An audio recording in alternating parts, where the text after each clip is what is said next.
Welcome to Good News York. It is Monday morning. I'm shot out of a cannon because my Buffalo Bills won in epic fashion.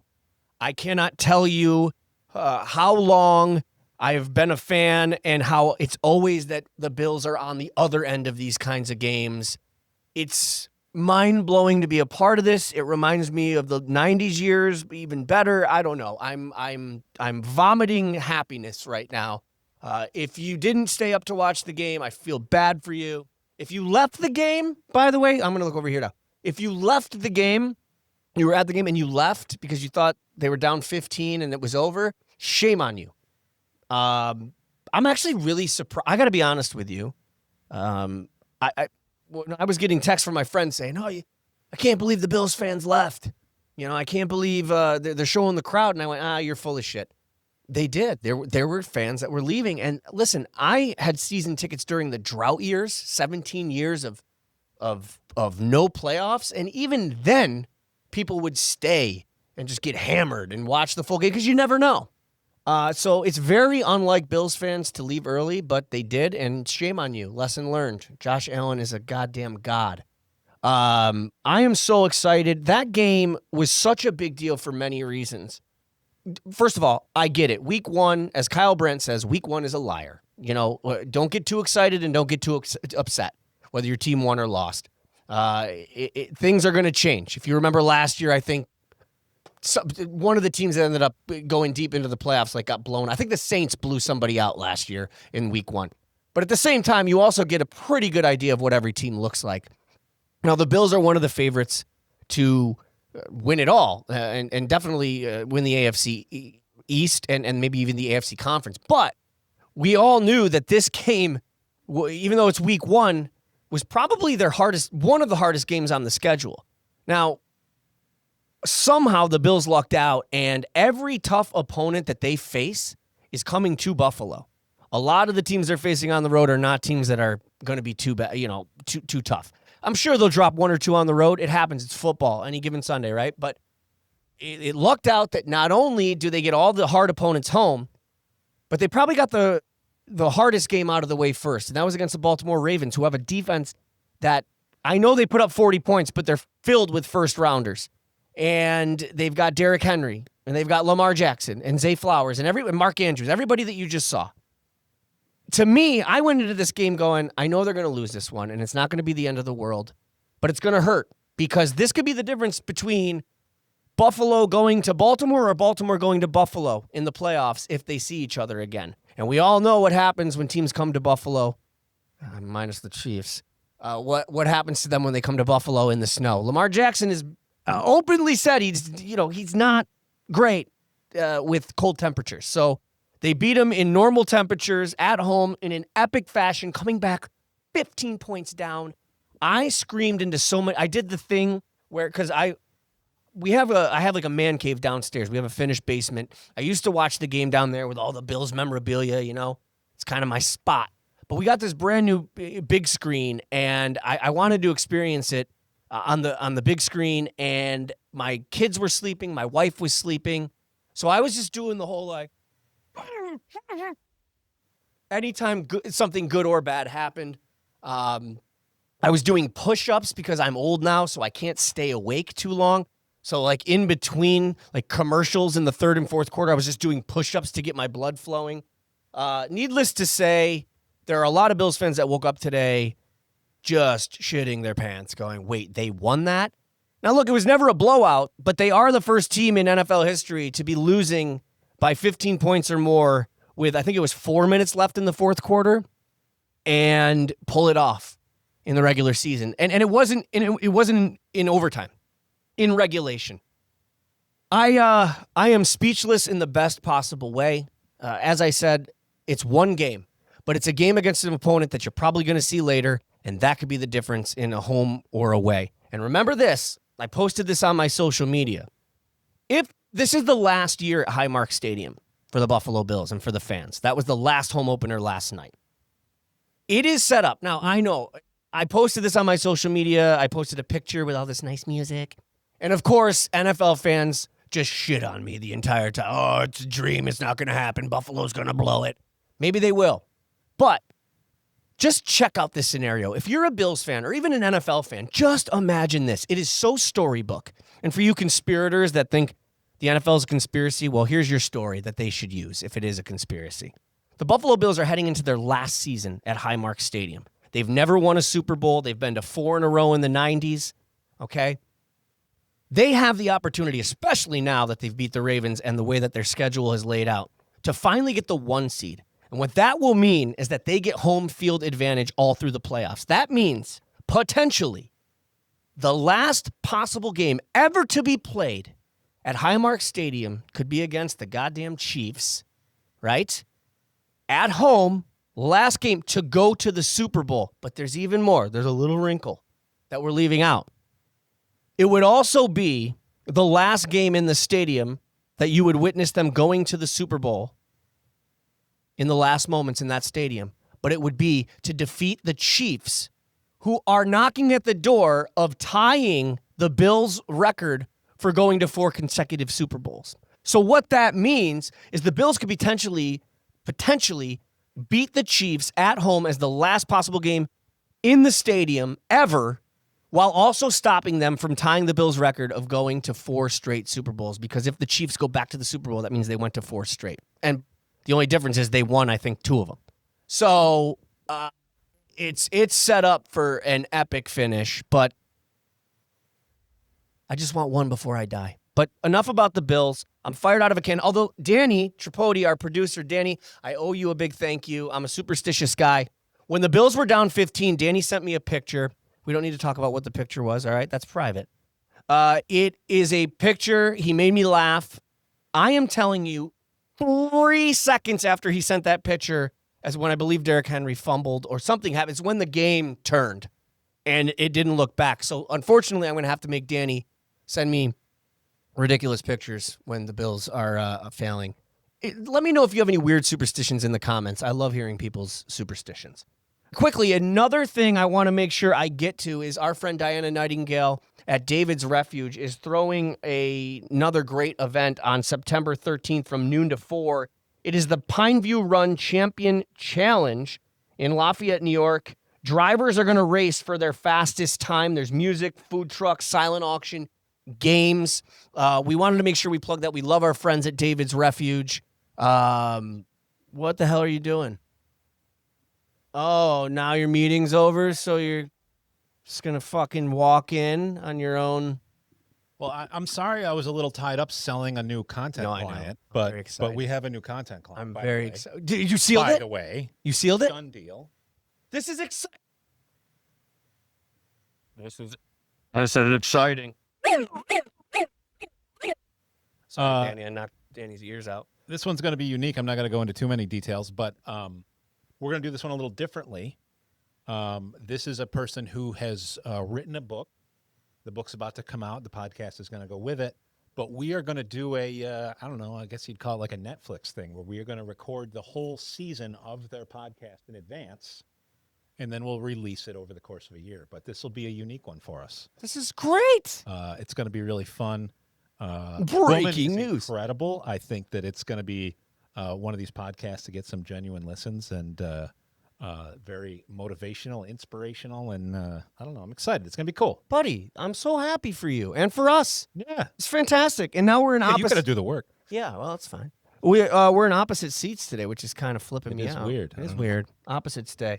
Well, listen, I went on. You didn't miss much because, well, we're gonna. I have a great interview coming up with a woman named Erica Fee from the Fringe Festival. Oh, so I'm excited about that. But before that, I was just ranting about the Bills. You didn't miss that. Definitely didn't. Yeah, you don't. Sports. Don't give a fuck. Sports ball. But I was just talking about our friend Diana Nightingale from David's Refuge. Yeah. They're doing a great event called the Pineview Run Champion Challenge. I've heard of it. It's September 13th from noon to 4 in Lafayette. Check it out at davidsrefuge.org. It is, drivers are going to race for the fastest time. So, like, you and I could show up. Yeah. We sign up, of course. Like, in your car, and we race around the track trying to win the fastest time. I mean, who doesn't? I think you have to sign up in advance for that. But yeah, you do. Yeah, that's I said the that. idea. Yeah. So just wanted to plug that real quick. And I also wanted to give a shout out to Ray and to Kelly from All Pest of Syracuse. Our clients, of course, their podcast with us here at Growth Mode. So my wife and I had a little bit of a scare as far as we had some invaders in our home. And Excellent. well, I didn't want to say it, but yes, thank God. We had some visitors in our home. It could have potentially been, really bad and could have taken up our entire weekend. Thankfully, I immediately text Kelly. She was like, here's what you need to do, and I'm sending Ray in the next 45 minutes. Now, we live in Ithaca. Yeah. They're in Syracuse, okay? This is a Saturday, and she's telling me... Did she know that when she promised?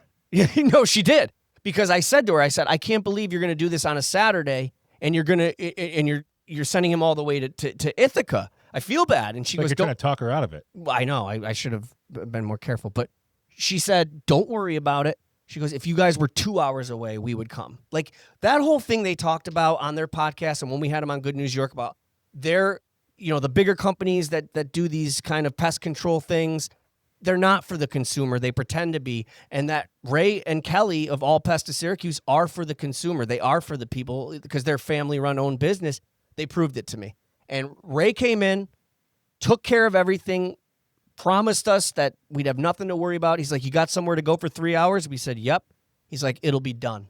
And so I just wanted to give a shout out to Ray and Kelly, All Pest Syracuse. Saved my weekend. Just go out, you have a nice little dinner with the family, you come back, it'll be all taken care of. Listen, don't worry about it, all right? These chemicals fell off a truck. We love Ray and Kelly. I'll be honest, I there couldn't be a better endorsement for them. No. Coming out of the woods, coming all that way I wouldn't have done that for you. I know you wouldn't have, and that's why I didn't call you. Sorry, Mike. But Ray even Boy, that sucks. But Ray had 8 other things that day. Yeah. So it's not even just for me. They had 8 other clients that had things going on. You take pride. I felt like whether we did or didn't, we felt like priority. I'm sorry, Mr. Brindisi has an issue. We're going to have to be there a little later today, folks. I'm sorry. Yeah. The master, the co-host of Good News York. You're familiar, right? Yeah. Oh yes. Oh God. We'll wait for our stop problems. the press. Stop everything. Don't let that man be bothered by an ant. We cannot. But as you know, happy wife, happy life. My poor wife, who doesn't cry often. I wouldn't consider her a crier. She was upset. She was crying because when these things come up with pests and rodents and whatever else it is, it could potentially be thousands and thousands of dollars. It could take up days, weeks. Yeah. And not only did they reassure us. You had football to watch. Well, and that's the big one. But I said, I cannot be dealing with this when the Bills are about to play. So shout out to All Pest of Syracuse. I'm not paid to say this. I'm just telling you. I don't know where to look because I guess I'll look here. Everything they've said on our show and on their podcast with us, absolutely true. I felt it firsthand. They're the best pest control business, bar none.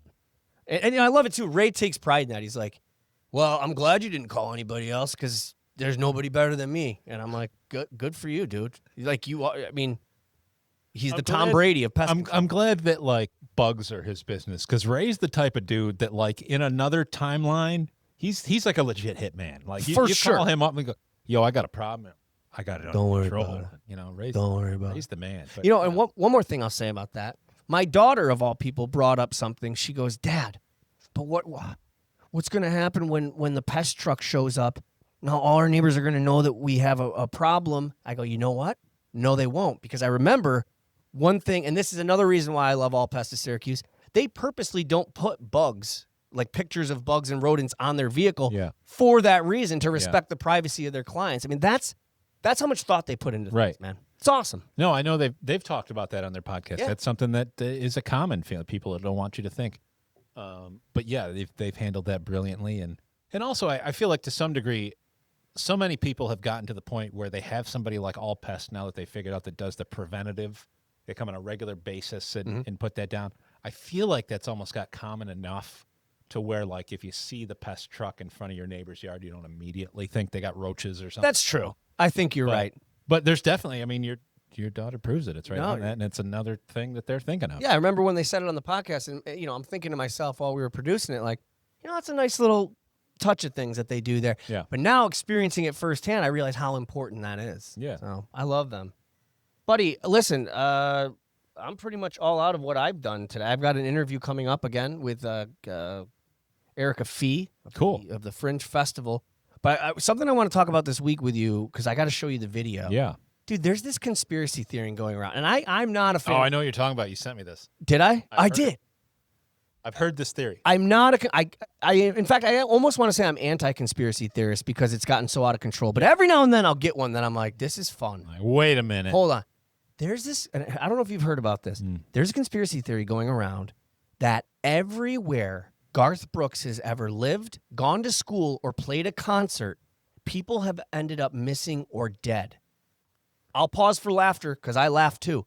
But then I went down. The theory is Garth is a serial killer, right? Correct. Yeah. And I love Garth Brooks, and I don't think he's a serial killer. But my God, the mounting evidence against him, I don't know if I want to say against him, but, that's a fun one for me. What's that term, correlation and causation? Sure.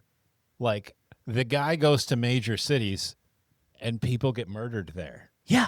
Like, people get murdered there on the days he doesn't go to those cities, is what I'm saying. Oh, right. Like, there's some like, come on, you could put that together. You could say I'm a serial killer, but because I'm positive you could track a murder in every major city I've ever visited. 100% valid, and that's kind of my Maybe stance. I should not myself like that. But I'm entertaining Danny, delete it. that. I'm entertaining it for. No, I'm with you. Just because it's hilarious. I mean, because we're getting all those run of the mill, those say like this person's dead, this is an original one. My favorite part about these type of scenarios is there's more than one person who has spent more than an hour way more putting this together, going, wait a minute, hold on, let me look at this city, let me look at his concert history, and yeah, imagine that. Like, hey, Matt, somebody with way too much free time on their hands has had a lot of fun. Matt, come to dinner. Hold on, honey. I'm researching every concert Garth Brooks played to see if he killed people in that city. They got the Always Sunny meme. What's happening with the strings and the But it's just a fun one to entertain. I want to delve more into it because I'm intrigued. I'm more intrigued at how anyone even. Because here's the thing: how did you even start that? Right. So what got the ball rolling? Where did you connect Garth?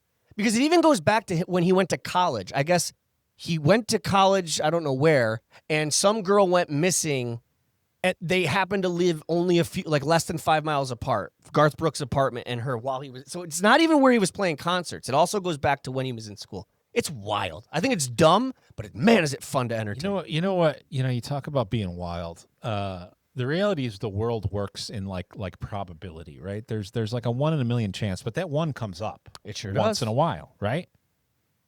I think we're destined to see one day somebody, maybe Garth Brooks, on their deathbed or after they've passed away, you open up a thing where it's like, yeah, I was a serial killer. I killed somebody in every town I played a country song in. That just like, yep, that wasn't I fucking did it. Yeah. You didn't catch me. I mean, we kind of got that with the Cosby thing, like all the all-American,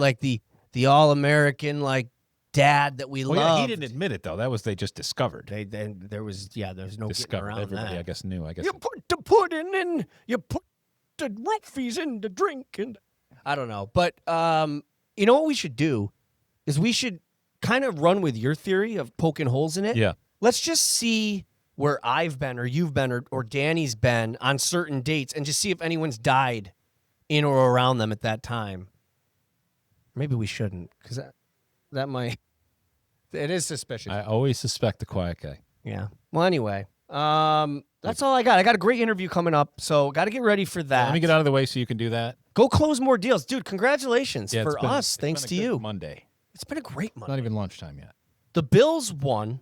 Everybody in the AFC East also lost. I won over $300 on last night's game. Syracuse won this week. That was the night. Syracuse, it was way closer than it should have been. They pulled it off.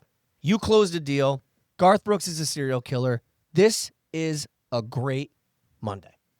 And we've got Erica Fee from the Rochester Fringe Festival coming up. Stay tuned for that. I'm getting out right here on Good News York, brought to you by Ads on the Go, getadsonthego.com. We'll be right back. Welcome back to Good News York, sponsored by Ads on the Go, getadsonthego.com. Mike Brindisi with you, flying solo today. I have a very special guest I'm very excited to introduce. She is the CEO of the ESL Rochester Fringe Festival, a one-of-a-kind festival that has been going for 14 years in the Rochester area, 885,000 plus visitors. It is September 9th through the 20th. You've got over 600 performances in 30 venues, anything from comedy, theater, dance, music, film. It's amazing. She's amazing. We welcome CEO Erica Fee. Erica Fee. Thank you. How are you? Oh, a little tired, but I'm sure nothing that yes. concealer can't fix. I'm sure you are. You are very busy. This festival is no joke. We are so excited to shine a light on the festival. You know, Good News York was founded on, things that are awesome in New York State, things that are different, things that you're not going to see about or hear about on the news, because Lord knows you turn the news on, it's all negative. You guys are pretty much a prime example of why this show exists. So we're so happy you gave us some time.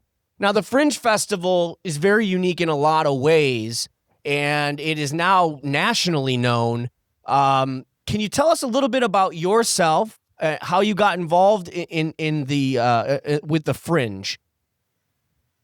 Sure. So I am the founding producer of the ESL Rochester Fringe Festival, as you said. Now we're going into opening our 14th festival, which just seems like bizarre to me because, with COVID years, it seems like 5 years, but it also seems like 500 years. Uh-huh. So I started this festival. I was producing in London. I'm originally from the Rochester area, but I was over in the UK. I went there for drama school after undergrad, and I became a professional actor. And through acting, I got into producing, and I had my own production company. And one of the things that I loved, either performing at or directing at or producing at, was the Edinburgh Fringe Festival, which is the world's largest arts festival. In fact, in terms of event size, it's the Olympics #1, the World Cup #2, and Edinburgh Fringe #3. So I was very much inspired by that festival. And that festival has gone on to inspire about 250 fringe festivals now worldwide, of which Rochester is one of them. We were the first in upstate New York. We are the largest multidisciplinary performing arts festival in the entire state of New York. And we do welcome people from not just the Rochester area, but now all over the country. That's amazing.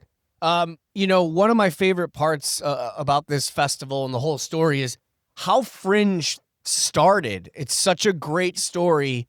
I believe it was over in Scotland, if you want to talk about that a little bit. Yeah, so in 1947 in Edinburgh, Scotland, there was a curated theater festival, which still exists today, by the way, called the Edinburgh International Festival. And there were 8 theater groups who were not invited to participate.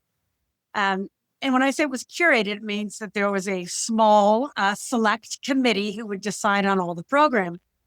These 8 groups were not invited. And so they just, in a post-war spirit, they turned up anyway. And they just brought their sets and their costumes and their props. And they arranged space above pubs and in lecture halls at the University of Edinburgh that they turned into temporary theaters. And they put on their shows. And there was a reviewer who was trying to figure out, what do I call these shows, which are perfectly legitimate, but are not part of the official festival program. And he nicknamed them the Festival Fringe. But he also said, this isn't going to happen 2 years running. It's just a total fluke. Well, it did. It's gone on to launch the careers of everyone in Monty Python to Kenneth Branagh, Ricky Gervais. The list really goes on and on. A lot of Americans also have performed at the Edinburgh Fringe and continue to. There's a huge American contingent. So it's really kind of a gathering place every year. It happens for the entire month of August, but it's gone on to inspire other communities to create their own fringe festivals, all of which are a little bit different from each other. And Rochester's, our first year was 2012. The planning for that actually began in 2008. I was not in Rochester then. It started with the president of the University of Rochester wanted a performing arts festival for Rochester. I was in town, happened to be in town in 2009, just on a visit.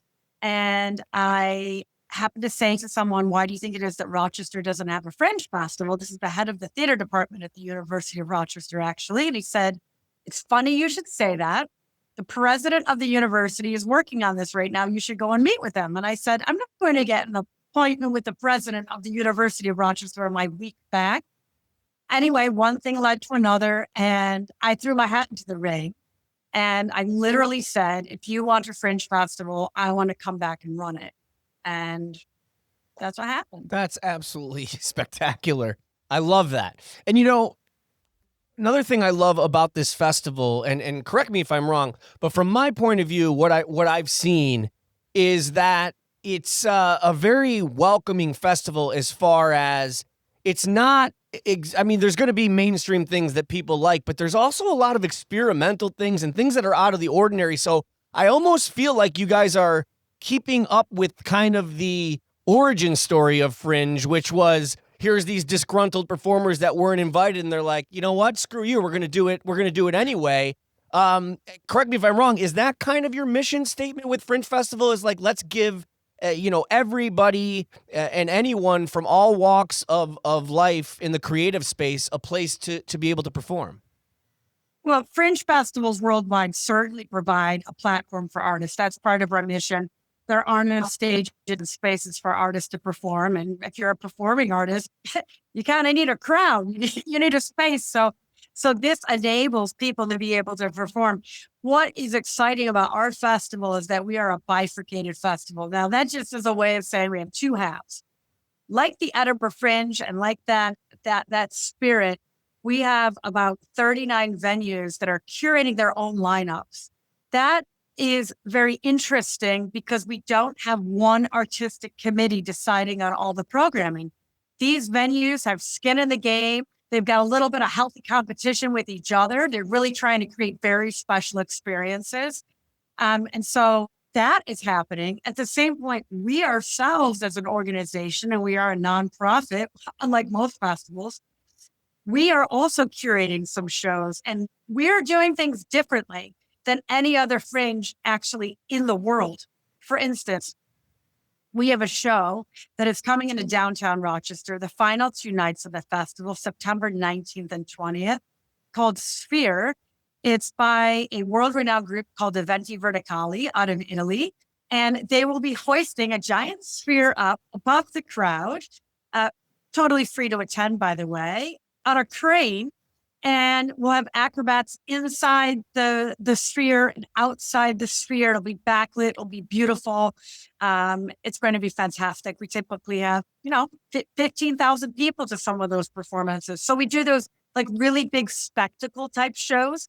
Those are shows you generally, not only can you not see elsewhere in New York, you can't see them often elsewhere in the United States. Not at all. Not at all. But then we'll have big shows like that. And then we'll have, smaller shows too. We have a show that's totally sold out, perhaps no surprise, but it sells out in a New York minute every year, called Dashboard Dramas. It's actually on its 11th year, and it's brand new every year, short plays that are held in cars. And it's 4 parked cars, and you as an audience member get a ticket to the back seat, you and someone else. And you see a 10-minute short play, and then you rotate to the next car and the next car and the next car. And it's 4 short plays, about 45 minutes in total. And honestly, we have many performances of that, but they sell right out. When we first started doing things like that, people were, I think, like, what is this? What is this? What is this theater? What are these shows that are not all in traditional locations? But now it's fully embraced, and all the tickets sell out in about 24 hours for that sort of thing. So we have a huge range. We also bring in comedy headliners. We have Chelsea Handler in this year on Saturday, September 13th at the glamorous and glorious Eastman Theater, 2,400 seats. So we just have a whole range of shows, something for everyone. That's amazing. Just absolutely amazing. And this is exactly what I meant when I said you're keeping in with the theme of Fringe, that performances that you're not going to get everywhere. You have had major acts over the years: John Mulaney, Eddie Izzard, Mike Birbiglia, Colin Jost. This year you said Chelsea Handler. Yeah. So you guys are obviously have been expanding over the years and adding so much. Now you mentioned that obviously there's a little bit of a planning committee such as yourself, but you said other venues are also kind of doing their own thing and bringing in their own acts. Is there a process to where you kind of oversee and make sure that the acts that they're booking are going to kind of fit in with the theme and the idea of Fringe, or do you kind of just say, hey, we trust you? Yeah, we don't. No, we don't. We don't tell them what to book in their spaces. There is an open application process. Anyone in the world can fill in. That's in February and March of every year. And as a show, you would upload the details of your show, maybe some reviews, maybe reviews from prior shows, photos, all that sort of stuff. You'll check off the venues that you're interested in applying at. There are very few shows that would be appropriate for every single venue. Sure. Your application goes through to the venues, and then those venues review it. And a little bit like applying for college, you might get more than one offer, but we are absolutely not telling the venues what to program. We think that they know their spaces better than we do. We trust them. That's the important part of, having a good relationship in general. Like, we have a degree of trust. And they knock it out of the park. So we're not going to be heavy-handed in terms of telling them what they can and cannot place in their space. That's fantastic. As a performer myself, an artist, I really do appreciate that, and I'm sure the other artists do as well. I'm sitting here talking with Erica Fee of the ESL Rochester Fringe Festival, September 9th through the 20th. Erica, something else I wanted to talk about is, so let's just say, and I know there's a lot, like we talked about, there's over 600 performances, 30 venues. I've never been. Let's say I'm coming to Fringe Festival. I walk in. What's the layout like? How do I find out where to go? What should one expect when they're coming to the festival? Just I know it's too much, but just kind of a summary of what to expect. Well, the first thing that someone should do is dive in. And there are a variety of ways to dive in. One is through our website. Another is through our app, which is, if you just look up Rochester Fringe Festival, Rochester Fringe, the Apple App Store or Google Play, you can find it. And another is our guide, which is a 120-page festival guide.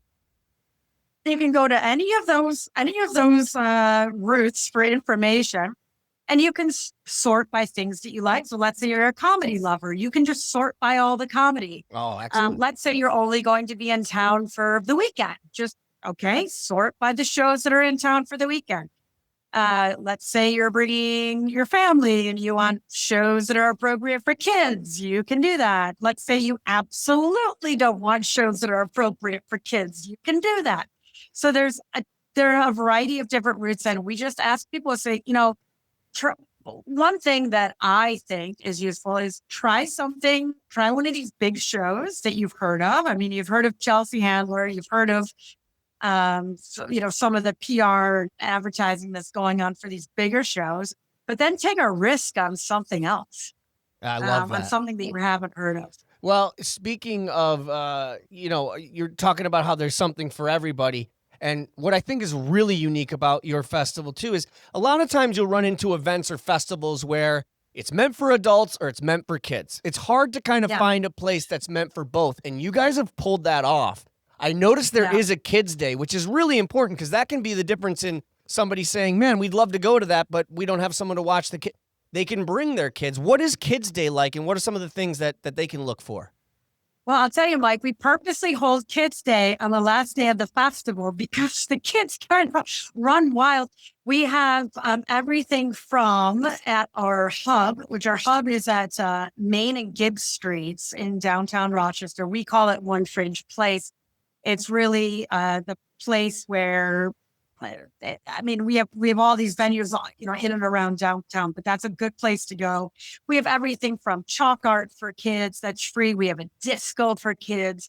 We have pumpkin painting, and then we have some shows. We have a glamorous and glorious venue, which I talked about, the Eastman Theater, but we've got another one that's amazing. Called the Spiegeltent, and that is an important Belgian music hall. It exists for all 12 days of the festival. the term tent is really a misnomer. It's very much a temporary theater with inlaid oak floors and stained glass windows and mirrors. And we're doing a show there nightly called Cirque du Fringe. Every year it's a different Cirque du Fringe. This year is called Cirque du Fringe Claws Out. There's a bit of a cat's theme. Okay. It's very funny. It's got all sorts of Cirque performers. It's you just have to see it to believe it. But we've got a show just for kids. That's Saturday, September 20th, Cirque du Fringe Claws Out, and it's appropriate for kids age 5 and over. We have 2 clowns coming in from Montreal. They are identical twins, and they are clowns called the Keith Sisters. They'll be doing a show that weekend outdoors called Jam Side Up. So we have kids shows actually throughout the festival, but really on that final day, we have many kids shows. We also on that day do an event called Street Beat, which is, I believe at this point, it might be New York's largest breakdancing and hip hop dancing and all styles dancing competition, in which I feel very uncoordinated and uncool every year. But it's teams of 3 versus 3. And that's for the afternoon, free to watch from 12 to 5 p.m. It's just like, it's very energetic and super amazing. This is super amazing. I mean, I think that's your selling point right there. Fringe Festival, something for everyone. Don't believe me? We have identical twin clowns. I mean, you're right there. That sells it for me. I wanted a couple more questions because I know you're very busy. Before we go, I wanted to know, though, is this something where people should or could make accommodations, or is this more of a go for the day, come back home kind of thing? We absolutely have all sorts of people who come in. We have a list of accommodations, offers on our website. You can definitely come in and spend a few days. We definitely have a packed schedule, and we have people that come in. We have people that come in from New York. We have people coming from all over the place to make a few days of it. But you can also just come in for the day.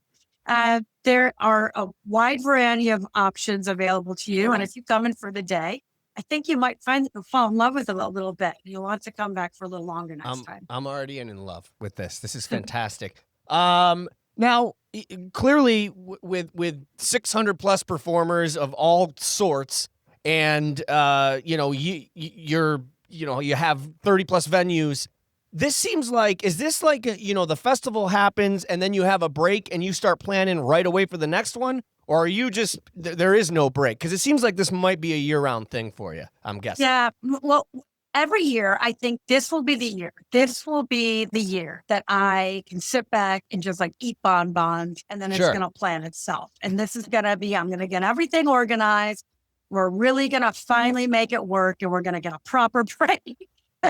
But unfortunately, that has yet to happen. It is definitely a year-round. We're a year-round organization. We actually offer artist master classes year-round, but it takes a year to plan it. And it's we are already planning for next year. We're already in discussion for shows for next year. Something that I was thinking about when I was before the interview that I wasn't going to ask, and then it just kind of came up was, so I was in a band for a while, and now I do stand-up comedy. And I've noticed since COVID, things are a little bit different with live performance everywhere. Not even just live performance, just in public. A lot of industries are struggling having people kind of come out of the woodwork. And then in some cases, some industries, it doesn't seem like they've missed a beat. Have you noticed any trends that have changed since COVID with Fringe Festival? Oh God, yeah. So I was actually just elected or appointed, I should say, by the governor to New York State Council on the Arts. So I am now a council member, and I am interested in talking to others about that, because I think there have been so many changes in the performing arts. I mean, one thing that I'm seeing worldwide, and I'm sure that you've seen, people have become very last minute in terms of booking tickets. I mean, last year, I remember looking at a show and I thought, it's Tuesday. It's Tuesday. Like, we have sold no tickets. What are we going to do? And then, boom, sold out. Yeah. Like, who doesn't know what they're doing on a Tuesday? Like, I know. I A Tuesday's something I book in advance. No, I know what you mean because, when you're selling tickets for shows, there's some times where you get in that window where you're like, we might need to pull the plug. We're not selling enough tickets. And then you go, but we kind of should roll the dice on walk-ups. And so you got to find that sweet spot. And so that's not fun, but, No. yeah, People it's a roll of the dice for sure. Audiences have become very unpredictable in terms of their buying habits. They've become very late. And New York State, performing arts and festivals were closed the longest. So it has taken a while. The other thing that happened is that so many arts professionals left the state, and maybe they left the performing arts in total. But it's finding that knowledge base again. That's what's tricky. Absolutely. So every year, just two more questions. Every year, this festival seems to have grown and gotten bigger and bigger, and so many different things that are coming and going. Where do you kind of see this going, or do you have a goal like in the near future of how this may evolve, or even stay the same? But what do we expect for Fringe Festival in the near future? Well, I think you know what it's like coming from a performance background yourself. With COVID, for so long, organizations were just trying to put one foot in front of the other. Yeah. It wasn't like, we had all of these goals prior to COVID, and then it was, okay, let's try to get to next week. Yeah. So what's exciting to me is that I'm hearing more and more venues actually feel that they can plan out in future. They can say, okay, let's talk and bring in this show for next year. So that's really nice to be able to have a little bit of forward motion that's beyond the next week. We really, as an organization, we want to, of course, become a bigger and bigger. And I say, of course, but I mean, that is the idea, that we're going to become more and more of a tourism draw. We want to be able to provide more platforms to artists. We want to be able to provide more accessible art to people. About a quarter of our shows are totally free of charge. The rest are relatively low cost. So we just want to be able to continue what we're doing, especially in this arts funding environment that we're now in. Yeah, absolutely. And we here at Good News York want you to continue. Thank you. Last question. I got to put you on the spot just a little bit. I've never been. There's going to be people listening or watching that have never been. And we're going to go to the ESL Rochester Fringe Festival. Give me 1, 2, or 3 things that you personally think it's a must that you got to go see. If you're going to do the festival and you had to pick it, the thing is that I can't have any favorite children. So I get that. This is all that's down low. First of all, I think there's something for everyone. Some of our relatively spectacular, very different shows. Of course, I mentioned Sphere. That's at Parcel 5, downtown Rochester, September 19th and 20th. That's the Sphere hoisted up by the giant crane. You're not going to see that anywhere else. We have an amazing immersive light experience called Submergence, direct from the UK. We actually just tested that out last night, and it's unbelievable. But there's just something for everyone. What I absolutely love is when people try out something new, especially when they try out a show with someone that's totally unknown. And then they say, oh my gosh, this person's the next big thing. We had Nate Bargatze here. I love him. Opening in 2015 for a show. And now I can't even book Nate Bargatze. No, yeah, he's amazing. He's I mean, that just goes to show you, how cutting edge you guys have been. I mean, you've been getting performers that have before they broke, and that's something to be proud of. So Erica Fee, the CEO extraordinaire of the ESL Rochester Fringe Festival, going on September 9th through the 20th in Rochester, New York. Give us the plugs. Where can we find information, get tickets, anything you want us to know? Let's hear it. Our website is a great resource, rochesterfringe.com. You can also download the festival app, which just search for Rochester Fringe.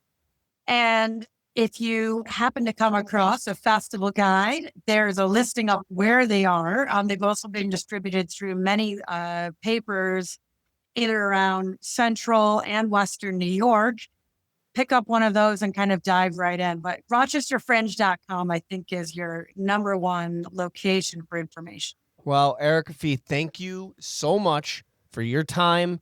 And we will see you at the ESL Rochester Fringe Festival. Thank you. All right. You have a great day and try to get some Thanks. sleep. Try to get some sleep after this. Just a little. I'll sleep. All of October, I'm going into a coma. It's bonbons and pillows. It's that. Thank That's you it. for understanding. I feel get it. seen. All right. You have a great day. Thank you Thanks so much. again. Thank you. And with that, we will be heading out, but we'll be back tomorrow on Good News York, sponsored by Ads on the Go. GetAdsOnTheGo.com. Check out the Rochester Fringe Festival. You heard it. Go to the website, get your tickets. It's one of a kind. We'll see you tomorrow.